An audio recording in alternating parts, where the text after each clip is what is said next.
bahwa Roh Kudus ingin tinggal dan diam di dalam hidup kita, dan kehadirannya nyata untuk bisa kita kenali, kita mengerti, dan kita taati. Dan Roh Kudus akan menolong kita, mengarahkan kita, dan membawa kita untuk meninggikan Kristus.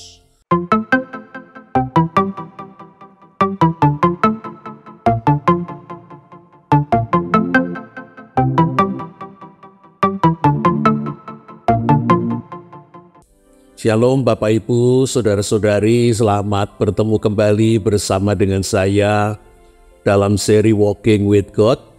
Ini seri yang ke-147. Saya mengambil judul Menerima Roh Kudus. Bacaan dari Kisah Para Rasul pasal yang kedua, ayat 29 sampai dengan 39. Mari kita berdoa terlebih dahulu. Ya Tuhan yang kami kenal, kami sembah di dalam diri Tuhan Yesus Kristus. Tuhan yang bukan hanya menciptakan dan memeliharakan kami, tetapi Tuhan juga yang sudah datang untuk menebus, menyelamatkan, dan memperbaharui kehidupan kami, masa depan kami. Terima kasih Tuhan. Sekali lagi kami datang mohon pertolongan Roh Kudus di dalam kami memahami kebenaran firman Tuhan. Bukakanlah hati pikiran kami, berilah kami hikmat, berilah kami pewahyuan, berilah kami sapaan Tuhan secara pribadi. Tolonglah alat yang menjadi perantaraan firman, layakkan, kuduskan, dan mampukanlah ia, supaya ia dapat berkata-kata seturut dengan kehendak Tuhan. Dan kata-katanya dapat kami ikuti dan kami mengerti. Mari Tuhan berfirmanlah, oleh karena kami bersedia untuk mendengarkannya. Di dalam nama Tuhan kami yang hidup, Sang Firman yang sudah menjadi manusia, Tuhan Juru Selamat kami berdoa, kami bersyukur. Terima kasih. Amin. Kisah Para Rasul pasal yang kedua, saya bacakan mulai ayat 29 sampai dengan 39, dituliskan demikian. Saudara-saudara, aku dapat berkata-kata dengan terus terang kepadamu tentang Daud bapa leluhur kita. Ia telah mati dan dikubur, dan kuburannya masih ada pada kita sampai hari ini. Namun ia adalah seorang nabi, dan ia tahu bahwa Allah telah berjanji kepadanya dengan bersumpah bahwa ia akan mendudukkan seorang dari keturunan Daud sendiri di atas tahtanya. Karena itu ia telah melihat ke depan dan telah berbicara tentang kebangkitan Mesias ketika ia mengatakan bahwa dia tidak ditinggalkan di dunia orang mati dan bahwa tubuhnya tidak akan mengalami kebinasaan. Yesus inilah yang dibangkitkan Allah, dan tentang hal itu kami semua adalah saksi. Sesudah ia ditinggikan oleh tangan kanan Allah dan menerima dari Bapa Roh Kudus yang dijanjikan itu, maka dicurahkannya Roh itu seperti yang kamu lihat dan dengar di sini. Sebab bukan Daud yang naik ke surga, malahan Daud sendiri berkata, Tuhan telah berfirman kepada Tuanku, duduklah di sebelah kananku sampai kubuat musuh-musuhmu menjadi tumpuan kakimu. Jadi seluruh kaum Israel harus tahu dengan pasti bahwa Allah telah membuat Yesus yang kamu salibkan itu menjadi Tuhan dan Kristus. Dan ketika mereka mendengar hal itu, hati mereka tersayat. Lalu mereka bertanya kepada Petrus dan rasul-rasul yang lain, apa yang harus kami perbuat, saudara-saudara? Jawab Petrus kepada mereka, bertobatlah Dan hendaklah kamu masing-masing dibaptis dalam nama Yesus Kristus untuk pengampunan dosamu. Maka kamu akan menerima karunia, yaitu Roh Kudus. Sebab bagi kamulah janji itu, bagi anak-anakmu, dan bagi semua orang yang masih jauh, sebanyak yang akan dipanggil oleh Tuhan Allah kita. Bapak Ibu, saudara-saudara yang dikasihi oleh Tuhan Yesus Kristus, jika kita sebagai orang Kristen ditanya, apakah saudara sebagai anak Tuhan mengalami kehadiran Roh Kudus secara nyata dalam diri dan hidup saudara? Apa jawaban saudara? Kita bersyukur bahwa Tuhan Yesus telah berjanji untuk menggantikan dirinya dengan mengirimkan Roh Kudus untuk berdiam dan untuk menyertai dan untuk memimpin kehidupan murid-muridnya. Dan hal itu sudah terjadi, sudah digenapi pada hari Pentakosta. Pertanyaannya adalah, apakah kita juga mengalami kebenaran tersebut bahwa Roh Kudus hadir secara nyata di dalam kehidupan kita? Mungkin sebagian dari kita yang sudah menjadi anak Tuhan karena sudah mengaku percaya kepada Tuhan Yesus dan sudah dibaptis, tetapi tidak merasa mengalami kehadiran Roh Kudus secara nyata, sebagaimana yang kita lihat dialami oleh murid-murid Yesus. Sebagian dari kita yang ingin mengalami kehadiran Roh Kudus dalam hidupnya, bahkan sudah berusaha dan berupaya dengan beberapa kali mengikuti doa bersama dan berpuasa 10 hari menjelang hari raya Pentakosta untuk mengalami kehadiran Roh Kudus secara nyata di dalam hidupnya, tetapi tidak terjadi apa-apa. Karena itu pertanyaannya adalah, apa syarat untuk menerima Roh Kudus? Untuk menerima Roh Kudus, syarat apakah yang sebetulnya dibutuhkan? Di dalam Kisah Rasul pasal yang kedua ayat 33 tadi dikatakan, sesudah ia, Tuhan Yesus, ditinggikan oleh tangan kanan Allah dan menerima dari Bapa Roh Kudus yang dijanjikan itu, maka dicurahkannya Roh itu seperti yang kamu lihat dan dengar di sini. Kapan peristiwa itu terjadi? Pada hari raya Pentakosta, 10 hari sesudah Tuhan Yesus naik ke surga. 50 hari sesudah hari kebangkitan Kristus, tepat pada hari Pentakosta yang merupakan hari raya panen, Roh Kudus dicurahkan sehingga kita bisa mengatakan murid-murid mengalami panen Roh Kudus. Dikatakan di dalam Kisah Para Rasul pasal yang kedua ayat 33, sesudah Tuhan Yesus naik ke surga dan didudukkan di sebelah kanan Allah, dilantik sebagai penguasa tertinggi, maka Roh Kudus itu dicurahkan seperti yang terjadi pada hari itu. Dan jikalau peristiwa Tuhan Yesus kita urutkan, kita bisa mengatakan Tuhan Yesus bangkit selama beberapa hari bersama dengan murid-muridnya dan berjanji akan mengirimkan Roh Kudus kepada murid-murid. Lalu ia naik ke surga. Dan 10 hari murid-murid menantikan kehadiran turunnya Roh Kudus dengan mereka berdoa bersama-sama di bait suci.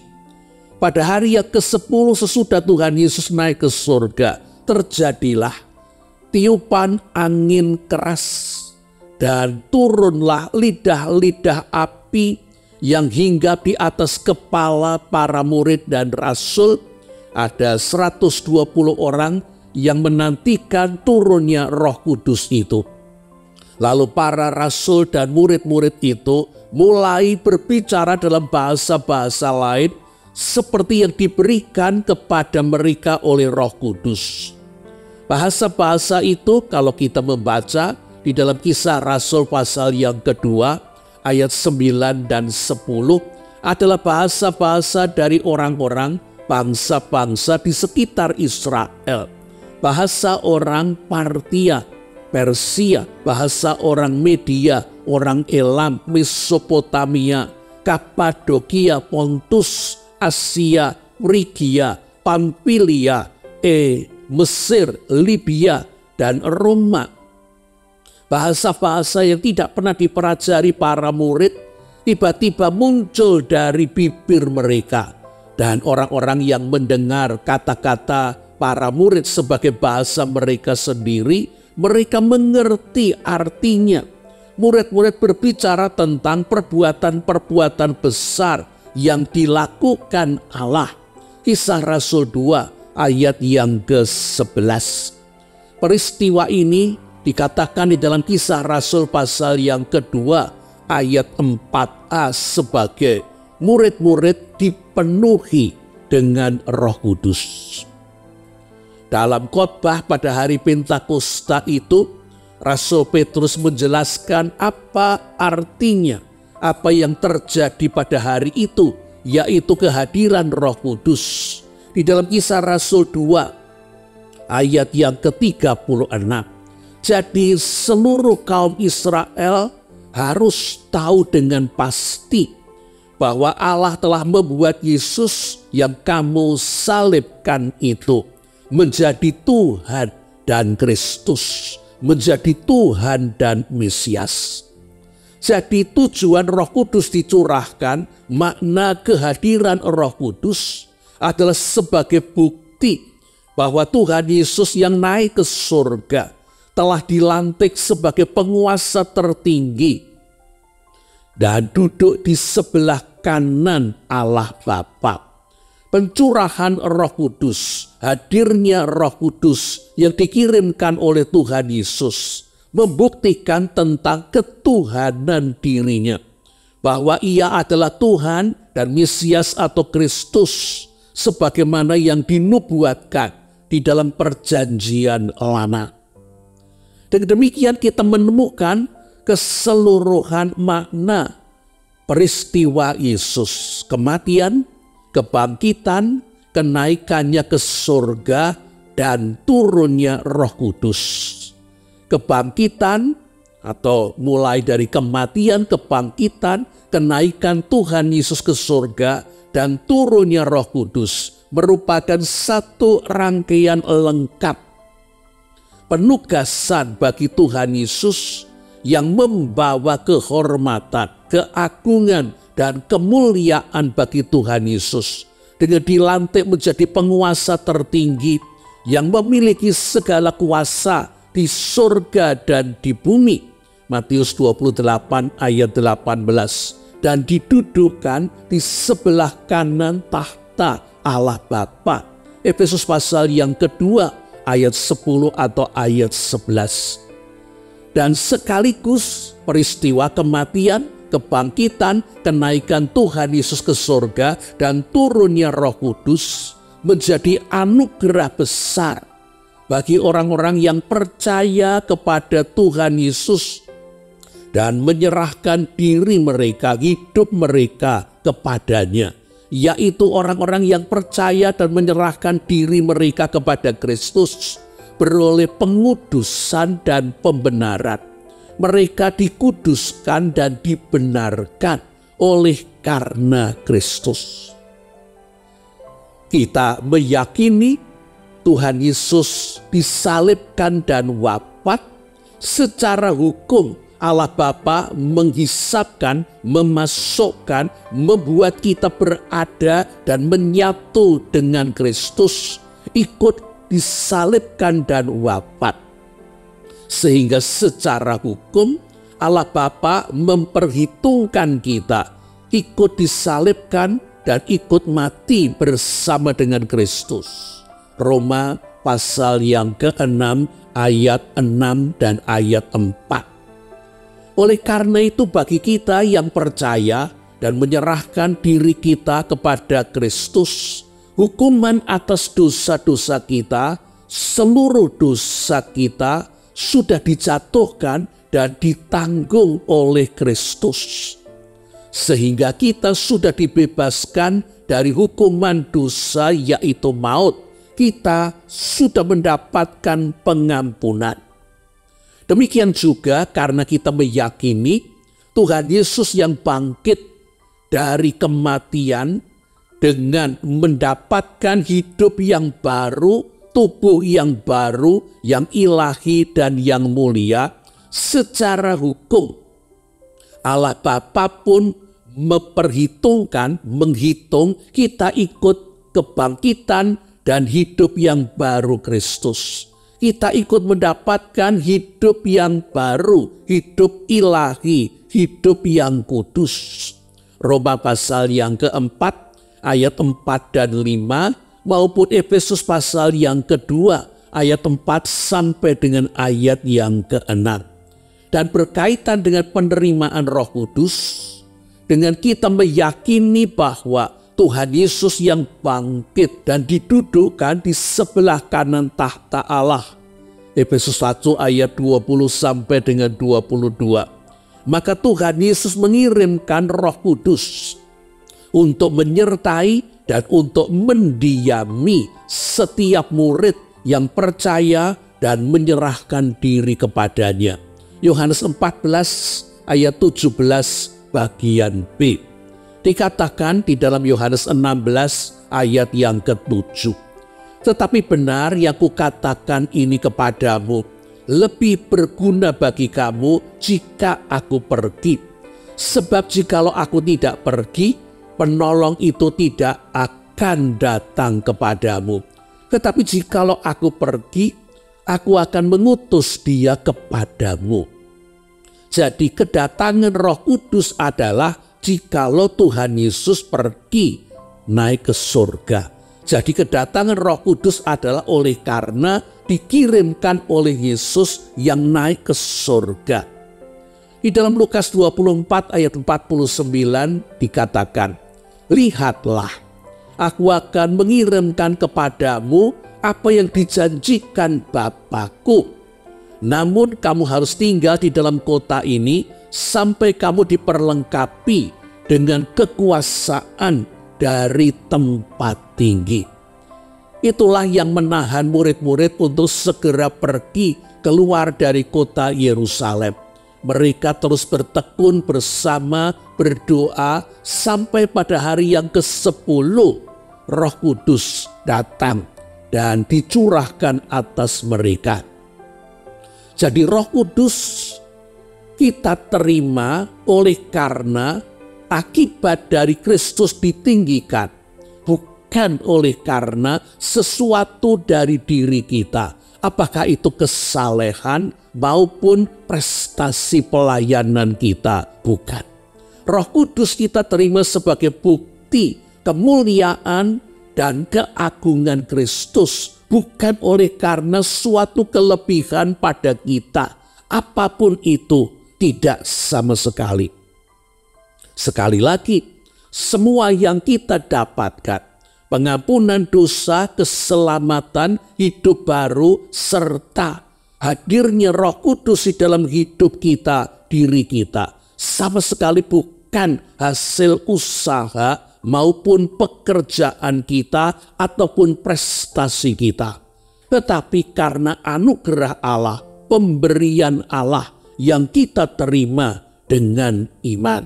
Lihatlah dalam Efesus 2 ayat 8 dan 9. Jadi Roh Kudus diberikan kepada kita karena keberadaan Kristus yang sudah dimuliakan duduk di sebelah kanan Allah Bapa, bukan oleh karena keberadaan kita. Dan Kristus memberikan Roh Kudus sebagai hadiah, sebagai anugerah bagi semua murid yang percaya dan menyerahkan dirinya kepada Kristus. Bukan hanya seperti yang terjadi pada perjanjian lama, Roh Kudus hanya diberikan kepada beberapa orang saja, nabi-nabi dan raja-raja yang diurapi. Roh Kudus diberikan kepada setiap murid yang percaya dan menyerahkan hidupnya kepada Kristus. Berarti Roh Kudus tidak diberikan untuk mendiami orang-orang yang tidak percaya kepada Kristus. Juga Roh Kudus tidak diberikan untuk mendiami mereka yang mengaku sebagai orang Kristen, bahkan rajin beribadah dan melayani, tetapi tidak pernah menyerahkan diri mereka kepada Kristus. Orang-orang yang mengaku Kristen, tetapi sesungguhnya tidak mengakui Kristus sebagai Tuhan dan Tuan mereka. Apakah Bapak Ibu Saudara-saudari belum menerima kehadiran Roh Kudus secara nyata? Pertanyaan yang pertama, apakah saudara sudah percaya dan menyerahkan diri saudara kepada Tuhan Yesus Kristus? Percaya dan menyerahkan diri, to trust.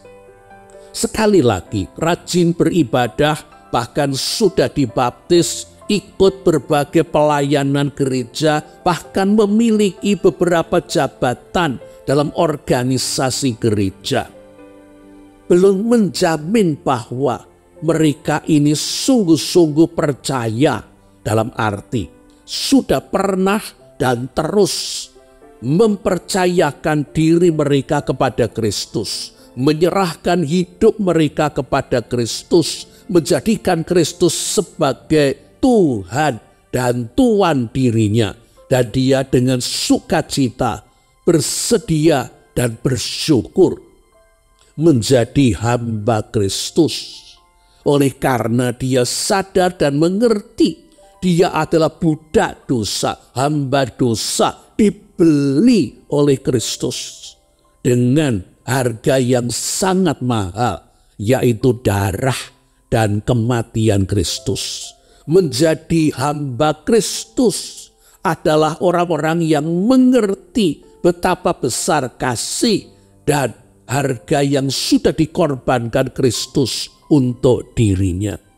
Pertanyaannya adalah, apakah kita menyadari kebenaran tersebut dan dengan sukacita dan sukarela dan penuh syukur dan bangga bersedia menjadi budak Kristus, hamba Kristus, milik Kristus?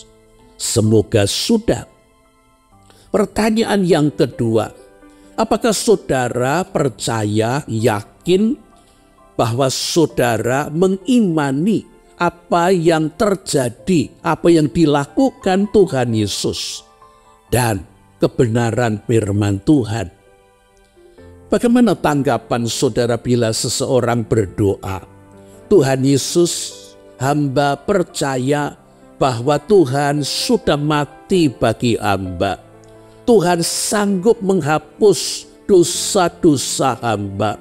Hamba percaya Tuhan akan mengampuni hamba. Apakah menurut saudara doa tersebut sudah doa yang benar, sesuai dengan firman Tuhan, dan doa itu menyatakan iman? Bukankah belum? Mengapa belum? Oleh karena dia masih mengucapkan, hamba percaya Tuhan akan mengampuni hamba. Bukan akan. Oleh karena Tuhan Yesus sudah wafat, sudah menanggung hukuman dosa, yaitu maut.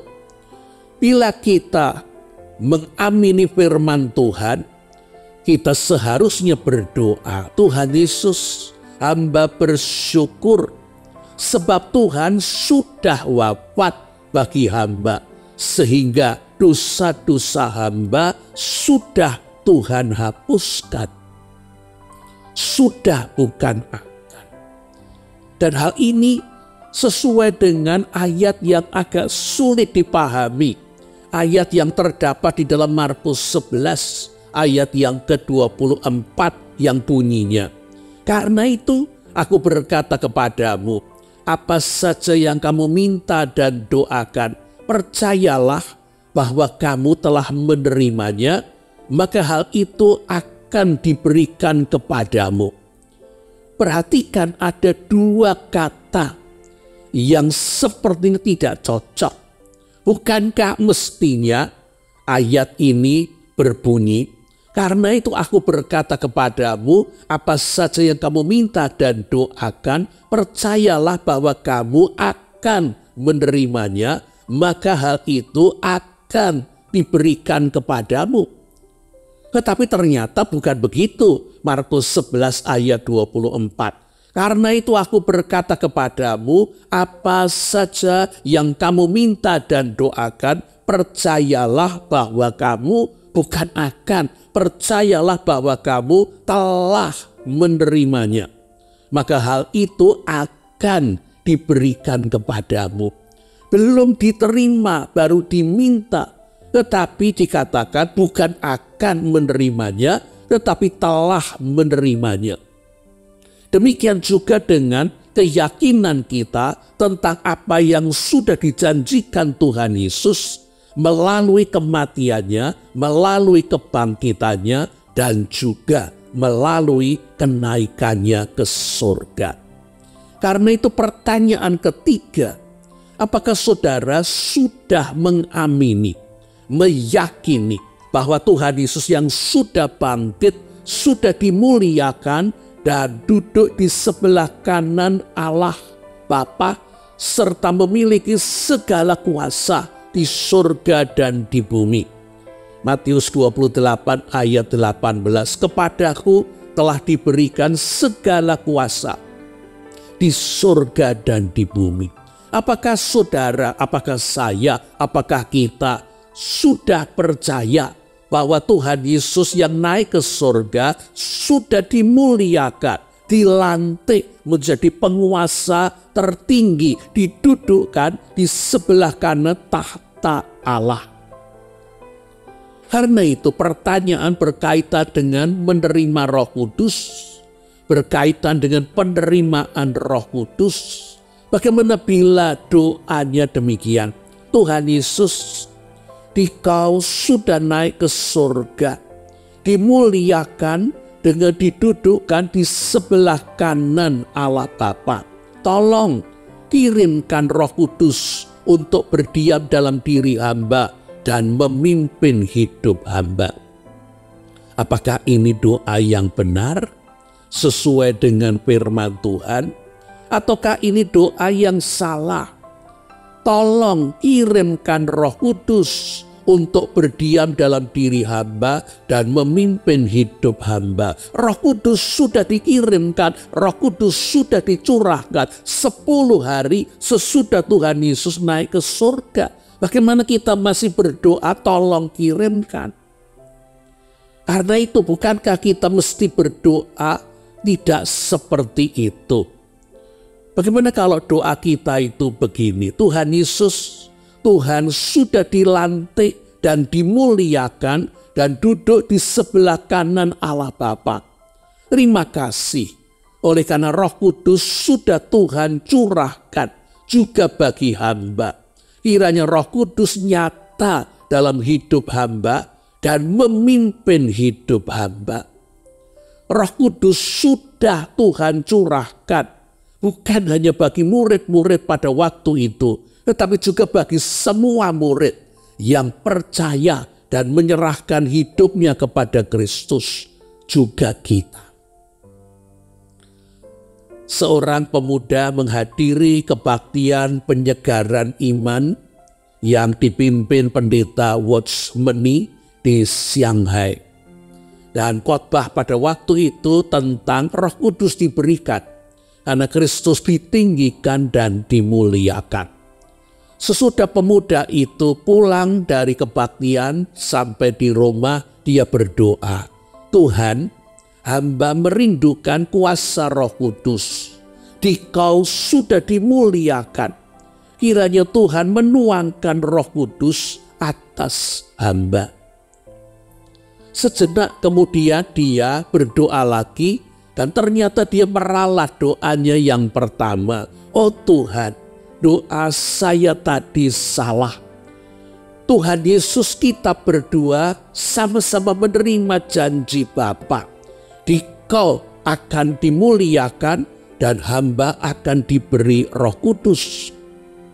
Dikau sudah dimuliakan, maka hamba pun telah menerima Roh Kudus. Hamba bersyukur karena Tuhan telah beroleh kemuliaan dan hamba telah beroleh Roh Kudus. Dan sejak hari itu, pemuda tersebut mengalami kehadiran Roh Kudus yang nyata dalam hidupnya.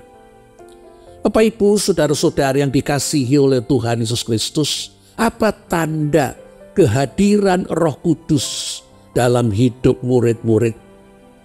Salah satu tanda yang kita temukan pada saat Roh Kudus dicurahkan pada hari Pentakosta adalah murid-murid berbicara dalam bahasa-bahasa lain. Itulah yang disebut sebagai karunia berbahasa lidah. Dalam terjemahan TB1, karunia berbahasa roh. Benar, tidak semua dan tidak harus tanda kehadiran Roh Kudus adalah berbahasa lidah.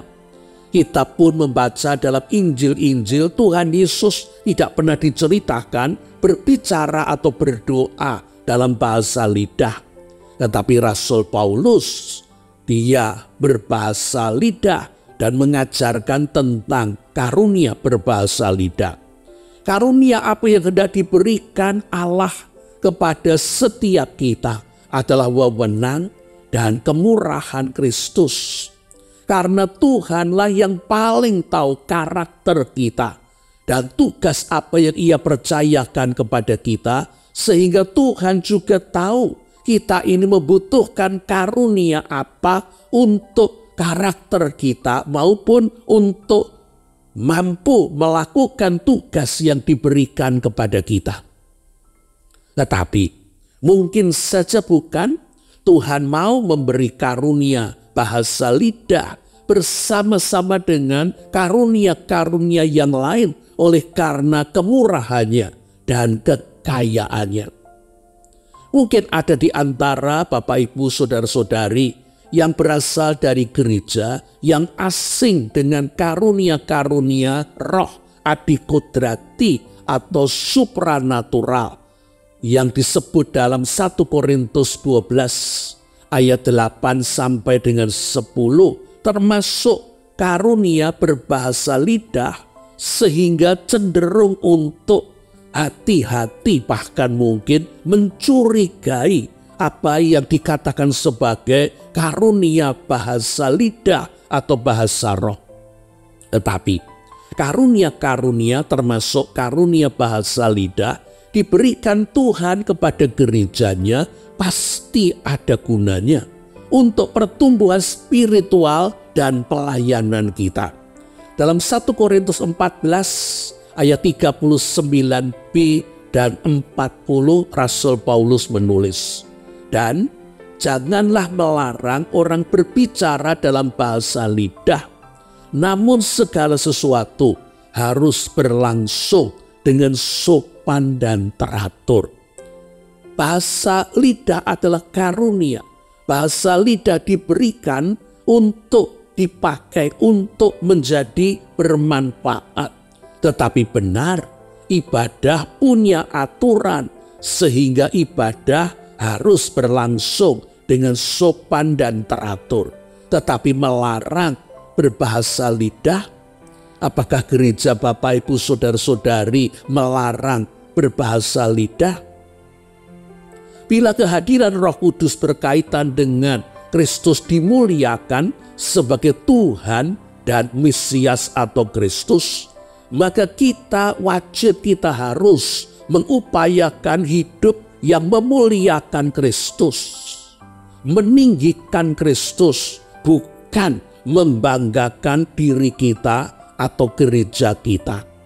Dan dalam mengupayakan hidup yang meninggikan Kristus, pada saat doa-doa kita pribadi atau bersama dengan saat teduh kita, kita perlu membangun kebiasaan untuk memuji, untuk menyanyikan nyanyian-nyanyian yang syairnya meninggikan Kristus, mengagungkan Bapa, bukan nyanyian-nyanyian yang syairnya tentang diri kita dan hanya berbicara tentang mendapat berkat. Siapa tahu ketika kita membuka mulut dan bersuara untuk menyanyikan puji-pujian, Tuhan mengubah syair kata-kata nyanyian kita yang mungkin dalam bahasa Indonesia atau bahasa Inggris atau bahasa Jawa menjadi bahasa yang lain. Karena pada waktu itu kita diberi karunia bahasa lidah, ataupun kita mengubah menyanyi dalam bahasa yang kita kenal menjadi menyanyi dalam bahasa lidah sebagaimana dilakukan oleh Rasul Paulus.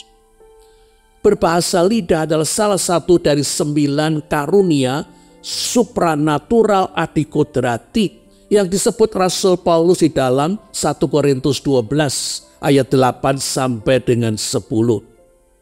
Karunia bahasa lidah bukan sama sekali suatu tanda kesalehan. Yang diberi karunia ini bukan oleh karena saleh, tetapi oleh karena Kristus memberikan untuk memperlengkapi murid-muridnya dan gerejanya. Dan apa gunanya karunia berbahasa lidah? Di dalam 1 Korintus 14 ayat 2a, siapa yang berkata-kata dengan bahasa lidah tidak berbicara kepada manusia, tetapi kepada Allah. 1 Korintus 14 ayat 4a.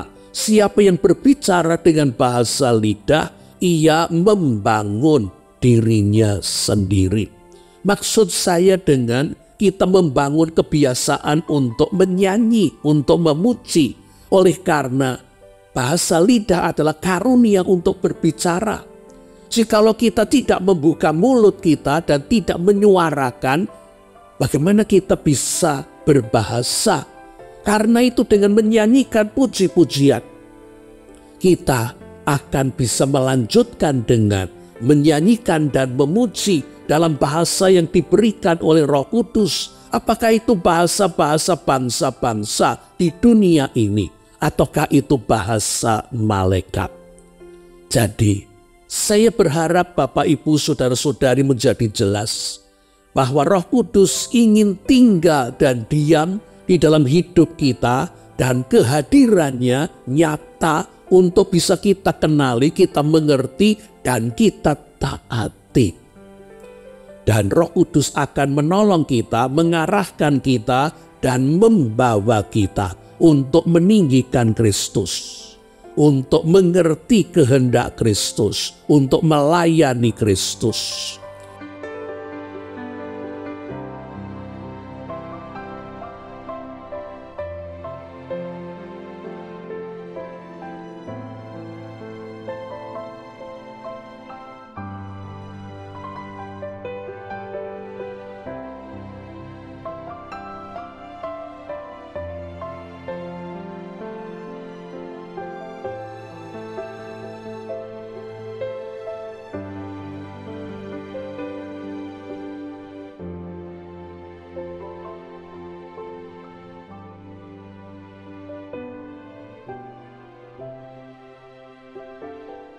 Kiranya Roh Kudus nyata hadir dalam hidup kita sehari-hari, maupun memimpin kita serta pelayanan kita untuk meninggikan dan memuliakan Kristus dan Bapa, bukan sekedar untuk melakukan program gereja, melainkan untuk meninggikan Kristus dan memuliakan Bapa. Kiranya kita adalah rekan sekerja Roh Kudus. Amin.